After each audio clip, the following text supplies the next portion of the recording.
वहीम अस्सलाम वालेकुम। आज हमारा बीएससी का थर्ड लेक्चर है जो कि सेकंड ऑर्डर रिएक्शन के ऊपर है और इसमें हम दो तरह से इसको सेकंड ऑर्डर रिएक्शन को लेकर चलते हैं।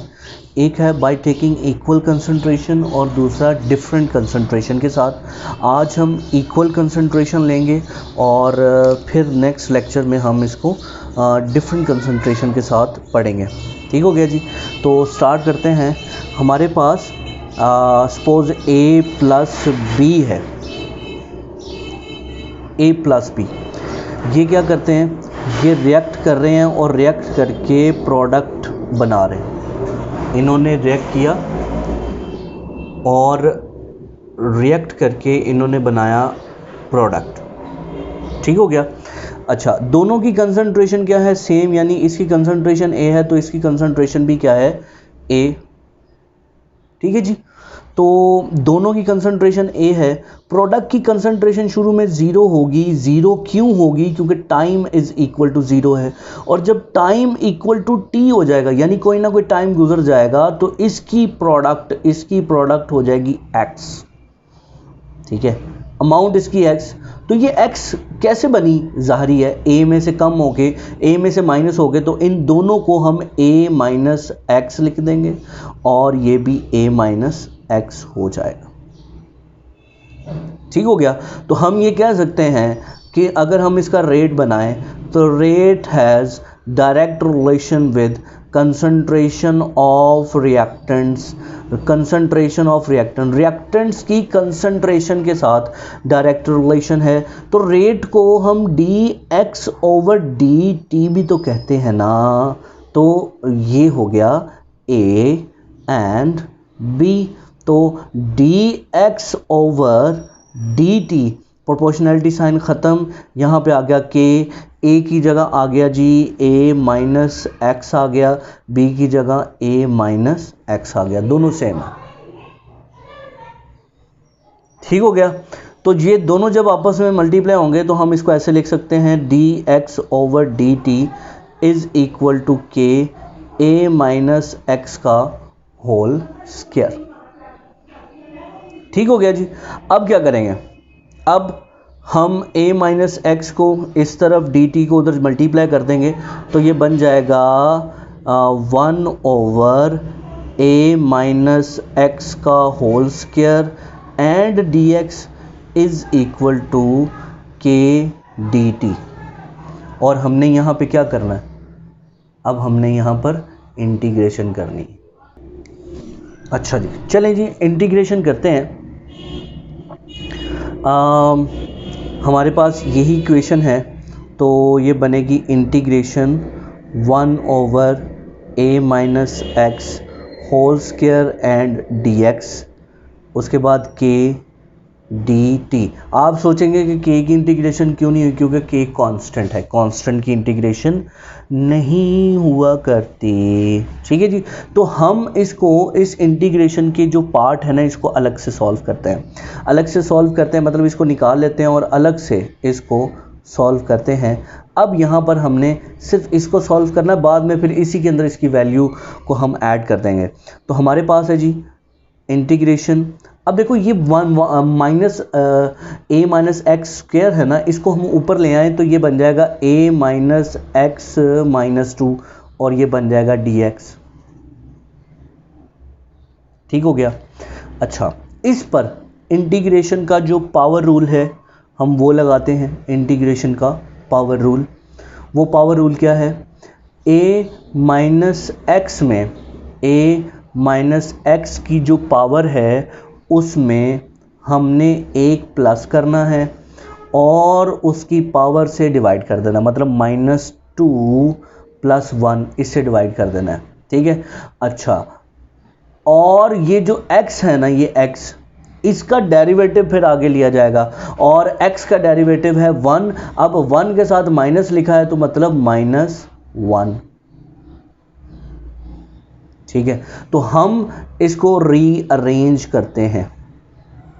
रीअरेंज करते हैं। तो रीअरेंज करने पर हमें मिलता है a minus x minus one, ये माइनस वन वैसे का वैसे ही आ गया, यहाँ पर भी माइनस वन आ गया, ठीक हो गया। इससे आगे मतलब अगर हम रीअरेंज करें बल्कि और सिंप्लीफाई करें, ये माइनस माइनस से कट गया तो पीछे तो सिर्फ ये रह गया ना, इसको हम 1/a माइनस एक्स लिख सकते हैं, ठीक है। तो इस सारे हिस्से की जो इंटीग्रेशन करने से जो हमारे पास आंसर आया वो क्या है, 1/a माइनस एक्स, ठीक है जी। चलो आगे चलते हैं।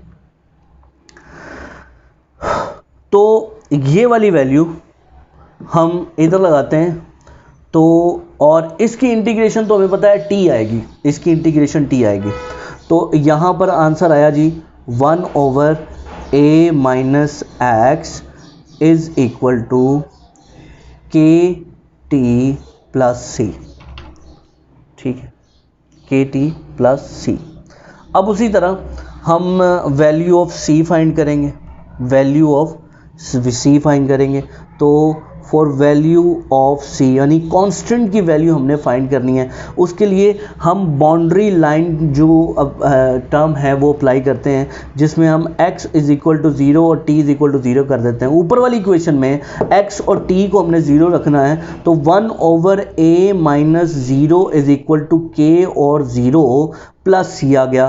तो यहाँ पर बचा जी c is equal to 1/a, ये हमारे पास कांस्टेंट की वैल्यू है। तो कांस्टेंट की वैल्यू से आगे मतलब इसके अंदर हम अब अपनी कांस्टेंट की वैल्यू लगा देंगे, तो ये बनेगा 1/a minus x is equal to k t plus 1/a, ये हमारे पास इक्वेशन बनी। अच्छा, अब हम ये देखते हैं ये हमारी इक्वेशन स्ट्रेट लाइन इक्वेशन के जैसी है या नहीं। तो स्ट्रेट लाइन इक्वेशन क्या है, स्ट्रेट लाइन इक्वेशन है y is equal to m x plus c, यानी ये t जो है वो हमारा x होगा, k हमारा m यानी स्लोप होगी, और ये हमारे पास y एक्सिस पर, और ये c कांस्टेंट यानी जिसकी मिकदार चेंज नहीं होगी, ये वैल्यू यहाँ पर कांस्टेंट रहेगी। तो हम ग्राफ ड्रॉ करते हैं, ग्राफ बनाते हैं जी। ये ग्राफ है हमारे पास, x एक्सिस पर हमने क्या लिया, t, ठीक है। उसके बाद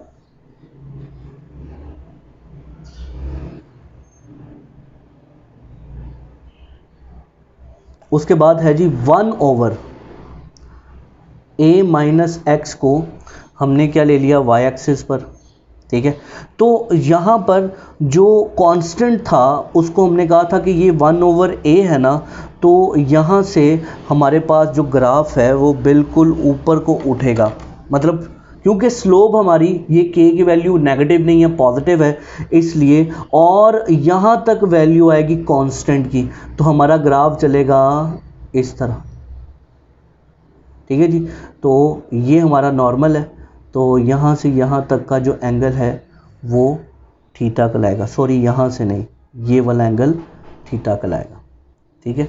तो ये एंगल थीटा है, तो हम कहते हैं कि जी ये जो टैन थीटा है, टैन थीटा ये इक्वल है स्लोप के, और स्लोप इक्वल है के यानी कांस्टेंट के इक्वल है।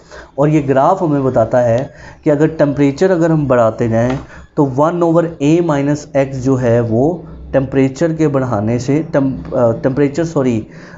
टाइम जैसे जैसे गुजरता जाएगा तो 1/a minus x 1/a minus x, क्योंकि यहाँ पर इन दोनों का इन्वर्स रिलेशन है, तो टेम्परेचर बढ़ेगा तो A की जो कंसंट्रेशन है यानी रिएक्टेंट की कंसंट्रेशन बतदरीज कम होती जाएगी, ठीक है जी। अब ये y(mx) इज इक्वल प्लस सी की इक्वेशन थी, हम इसको y is equal to mx में कन्वर्ट करते हैं। तो y is equal to mx में करने के लिए हमारे पास है 1/a माइनस एक्स, 1/a को इधर लेके आएंगे तो माइनस 1/a बन जाएगा, इज इक्वल टू के बन गया।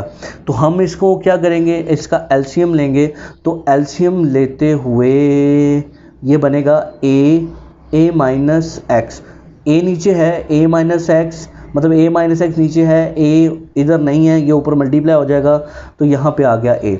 अब ए है तो यहाँ पर minus a minus x is equal to k t और के टी। अब इसको सिंप्लीफाई करेंगे, a minus x over a minus x is equal to k t. ये इससे कट गया, पीछे बचा जी हमारे पास minus x over a minus x is equal to k t. ये हमारे पास इक्वेशन बनती है। लेकिन हाँ गलती हो गई, यहाँ पे प्लस था तो यहाँ पे प्लस आएगा, क्योंकि माइनस माइनस प्लस हो जाएगा तो प्लस प्लस। ये हमारे पास y is equal to m x की जो इक्वेशन है, यानी जब कभी ये इक्वेशन बनाई जाती है तो जो ग्राफ की लाइन है ना वो बिल्कुल सेंटर से गुजरती है। अच्छा जी, तो हमारे पास जो ग्राफ जो इक्वेशन बनती है, फाइनल इक्वेशन जो हमें हासिल हुई वो क्या है, x ओवर a और a minus x is equal to k t, ये हमारे पास इक्वेशन है। और ये y is equal to m x है, यानी ये आएगी y एक्सिस पर ये, और एम एक्स यानी t आएगा x पर, और k हमारी स्लोप होगी, यानी रेट कांस्टेंट जो है वो हमारा स्लोप कहलाएगा। तो इसका ग्राफ हम ड्रॉ करते हैं। तो ग्राफ के लिए t जो है वो x एक्सिस पर आ गया, और जो x है x over a minus x हमारे y एक्सिस पर। तो ग्राफ जो है ना ये बिल्कुल सेंटर से यहाँ से गुजर के जाएगा। तो ये पता चल रहा है कि टेम्परेचर और मोलर रेशो की, रिएक्टेंट और प्रोडक्ट की जो मोलर रेशो है इनका आपस में डायरेक्ट रिलेशन है। टेम्परेचर बढ़ेगा तो ये भी बढ़ेंगे। तो यहाँ पर जो है वही हमें नज़र आ रहा है थीटा, ठीक है। तो ये जो थीटा tan थीटा है ये इक्वल टू स्लोप है, और स्लोप इज इक्वल टू के है। जो पीछे मैंने बताया था ना टेम्परेचर का और 1 ओवर a माइनस एक्स, तो अगर तो overall 1 over a minus x को देखा जाए तो टाइम और 1 ओवर a माइनस एक्स का इन्वर्स रिलेशन है। मतलब अगर हम प्रॉपरली रिलेशन कर रहे हैं टाइम और a माइनस एक्स का, तो हमें समझ आ रहा है कि जी ये क्या है, इन्वर्स रिलेशन है। लेकिन अगर पूरे का पूरा फैक्टर हम उठाते हैं ना 1 ओवर a माइनस एक्स, पूरे का पूरा फैक्टर, तो उस सूरत में उसका डायरेक्ट रिलेशन बनेगा, जो मैंने जो पीछे पढ़ते हुए मेंशन नहीं किया। ठीक है जी, चलो अब इसके बाद है मतलब ये ग्राफ ड्रॉ हो गया, इस पर सेकंड ऑर्डर की जो इक्वेशन है वो हमने ड्रॉ कर ली है। अब इस पर हम क्या फाइंड करते हैं, यूनिट्स फाइंड करते हैं। यूनिट्स, इसके मुतालिक जो यूनिट्स हैं उसको हम खातर लेके आते हैं, खातर में लेके आते हैं। तो ये बनेगा जी k t is equal to x over और ए माइनस एक्स। मतलब हमने किसका यूनिट फाइंड करना है, के रेट कांस्टेंट के यूनिट फाइंड करने हैं। तो ये बन जाएगा k is equal to 1 over t x over a minus x, ये बनेगा। ठीक है जी, तो ये भी मोल है, ये भी मोल है, और ये डिफरेंस ऑफ मोल यानी ये भी मोल है। तो इसका यूनिट बनेगा 1 over second multiply by mole per decimetre cube divided by mole per decimetre cube, और ये भी है मोल पर डेसीमीटर क्यूब। तो ये इससे कट गया, तो पीछे जो हमारे पास बचा जी वो है 1 over second multiply by 1 over mole per decimetre cube.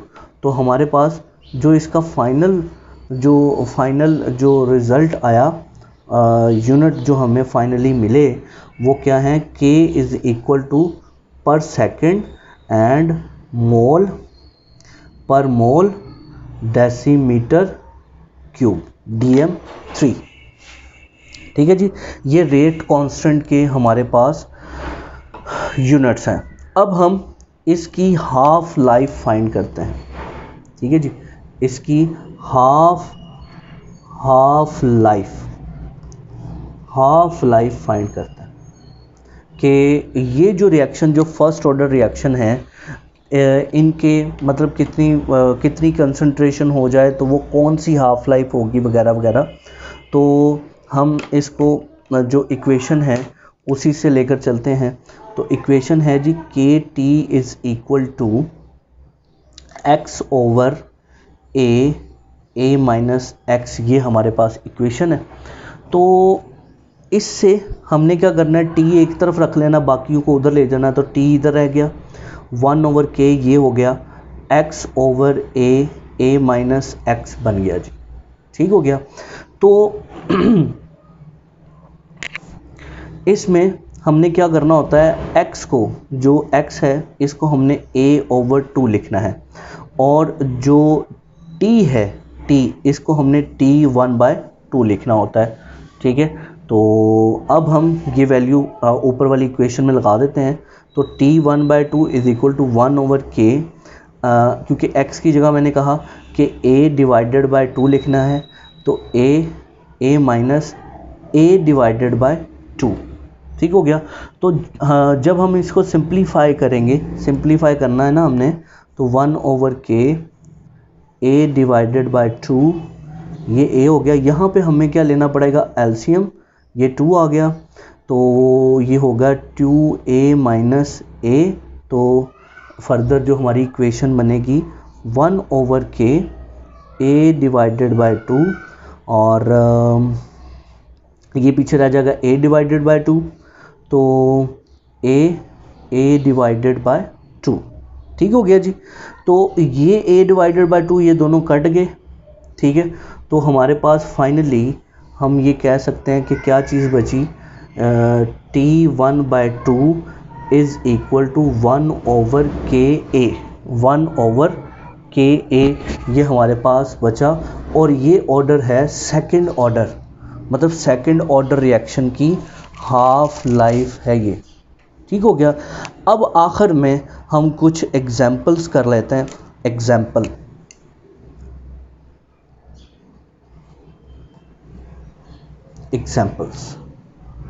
BSc का टॉपिक है, तो ये इतने ही लंबे लंबे होते हैं, तो इसमें इतना ज़्यादा टाइम तो लगता है और वीडियो भी ज़्यादा बनती है, तो बीच में इसको छोड़ देना, मतलब इसको तोड़ दें तो फिर उस तरह समझ नहीं आती जिस तरह की समझ आनी चाहिए। इसलिए बेहतरीन हल ये है कि एक ही वक्त में, मतलब एक ही क्लास के अंदर इसको एक ही लेक्चर के अंदर पूरा किया जाए एक टॉपिक को। तो हमारे पास जो इक्वेशन दी गई है जी, CH3 COO C2H5, ये हमारे पास इथाइल एसीटेट है और एस्टर है ये। इसका रिएक्शन हम NaOH सोडियम हाइड्रोक्साइड के साथ करवाते हैं, तो इससे जो प्रोडक्ट बनती है CH3COONA, यानी सोडियम एसीटेट और एथनॉल C2H5OH, एथनॉल बन जाता है, ठीक है जी। तो ये रिएक्शन एक्सपेरिमेंटली प्रूव्ड है कि ये रिएक्शन सेकंड ऑर्डर रिएक्शन, और इसका जो रेट है वो दोनों रिएक्टेंट्स पर डिपेंड करता है, CH3COO C2H5 इस पर भी और NaOH इस पर भी रेट ऑफ रिएक्शन जो है वो डिपेंड करता है, ठीक हो गया। तो लो जी, ये एग्जाम्पल है, और इसमें हमें दोनों की कंसंट्रेशन भी सेम लेनी पड़ती है, मतलब दोनों के मोल जो हैं वो सेम लेने पड़ते हैं, ठीक है जी। ये है आज का हमारा सेकंड ऑर्डर रिएक्शन। कुछ और चीज़ समझनी है एक्स्ट्रा तो आप मुझे बता सकते हैं, तो ज़रूर बताइएगा। तब तक के लिए कल के लिए नेक्स्ट लेक्चर के लिए जी बीएससी के